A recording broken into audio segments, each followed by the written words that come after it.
یہ متفقہ فیصلہ ہے کہ اجلاس کی بجائے ہم ان کے کسی ایونٹ میں نہیں جائیں گے، کیونکہ ان کا ایونٹ بیسیکلی میں یہ سمجھتا ہوں کہ پنجاب گورنمنٹ کے اس وقت جو ایونٹ ہو رہا ہے وہ صرف لوگوں کو بیوقوف بنانے کے لیے ہو رہا ہے۔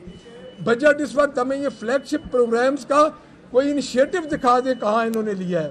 ہمارے انہوں نے بندے مارے ہوئے ہیں، انہوں نے ڈی چوک میں ہمارے بندے مارے، ہم تو ان سے آخر وقت تک پوچھتے رہیں گے کہ شہباز شریف نے گولی کیوں چلائی، کیا وہ دہشت گرد تھے جن پہ انہوں نے گولی چلائی، کیا ان کا قصور کیا تھا، کیا انہوں نے ان پہ گولی چلائی تھی کہ اس کے بدلے میں گولی چلی، کنٹینر سے ایک پاکستانی کو کیوں نیچے پھینکا گیا، ہمارے ان میں سے ایک ہمارے ملک ادریس اٹک کے ہیں، وہ شہید ہوئے 4 دن پہلے، کیا اس کے بعد یہ چیزیں یہ کر رہے ہیں؟ ان کو سب سے پہلے لا اینڈ آرڈر، اور کیونکہ اس وقت بنیادی مسئلہ لا اینڈ آرڈر کا ہے، اس وقت پنجاب ان کے ہاتھ سے نکل چکا ہے، لوگ ان کے ہاتھ سے نکل چکے ہیں۔ انہوں نے سولر کا جو ایک ڈرامہ رچایا تھا وہ کہاں گیا؟ مجھے یہ بتا دیں کہ ایک پنکھا اور ایک بتی جلانے والا شخص کیسے فائلر ہو سکتا ہے؟ فائلر اور نان فائلر کے چکر میں انہوں نے سولر کو ڈالا، وہ بیچارے مر گئے۔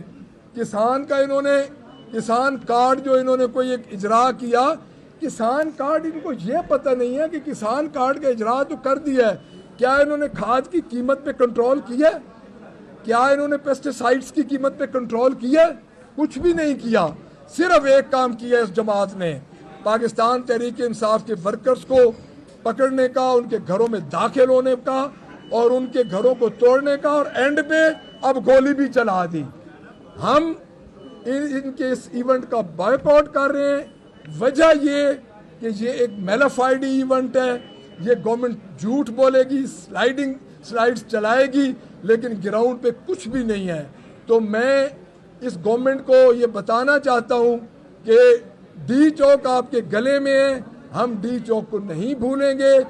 عوام اس وقت مہنگائی کا شکار ہیں، انہوں نے ہمارے اوپر گولی چلائی ہوئی ہے، گولی کو بھول کے ہم ان کے ساتھ کیسے بیٹھ سکتے ہیں؟ خان صاحب نہ ڈھیل کے ذریعے آئیں گے نہ ڈیل کے ذریعے آئیں گے۔ ہم یہ کیٹیگوریکلی ایک بات کر رہے ہیں، خان صاحب کے جتنے مقدمات ہیں وہ بے طالبہ ہے کہ ان مقدمات کی اہمیت ختم ہو چکی ہے، کوئی مقدمات نہیں ہے۔ ڈھیل اور ڈیل کے ذریعے جو جاتے ہیں وہ ٹویٹس کے ذریعے نہیں آتے جاتے، وہ رات کو سامان رکھتے ہیں اور صبح پتہ یہ چلتا ہے کہ وہ جدہ پہنچ چکے ہیں، پتہ بھی نہیں پاکستانی قوم کو چلتا۔ تو خان صاحب 2.25 سال ہو گئے ڈٹے ہوئے ہیں، اور انشاءاللہ تعالی وہ اپنے بیس لیس مختم کرا کے آئیں گے۔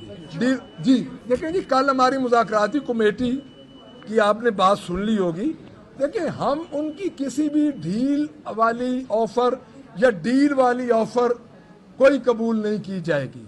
ہم ایک اصولوں پہ بات کر رہے ہیں۔ جس گورنمنٹ کو ہم نے قبول کیا 8 فروری کے بعد، یہ گورنمنٹ ہمارے سر پہ آئی، ہمارا کیا مطالبہ تھا؟ 9 مئی کا جوڈیشل کمیشن بنایا جائے۔ اگر یہ گورنمنٹ بااختیار گورنمنٹ ہوتی تو 9 مئی کا جوڈیشل کمیشن بناتی۔ اب 26 نومبر کا جوڈیشل کمیشن بھی ان کے گلے پڑ گیا ہے۔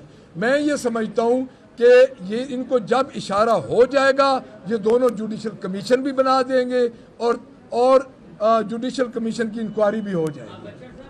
دیکھیں میری بات سنیں، میں بتاتا ہوں، جو ہوا میں سزائیں ہوتی ہیں نا جن کی بیس نہیں ہوتی، وہ کبھی سٹینڈ نہیں کرتی۔ آج دن تک جتنی سزائیں ہوئی ہیں، ہمارا رائٹ آف اپیل ہے، ہماری جو ملٹری میں ہمارے جو سزائیں ہوئی ہیں ان کے خلاف بھی ہمارا رائٹ آف اپیل ہے، اور جو سزا ہوگی ہم فیس کر رہے ہیں، پاکستان تحریک انصاف فیس کر رہی ہے، کسی سزا سے نہیں ڈرتی۔ اور انشاءاللہ تعالیٰ آپ دیکھیں گے کہ یہ پہلی جماعت ہوگی جو کہ مقدمات کا سامنا کر کے اپنے چیئرمین کے ساتھ باہر آئے گی۔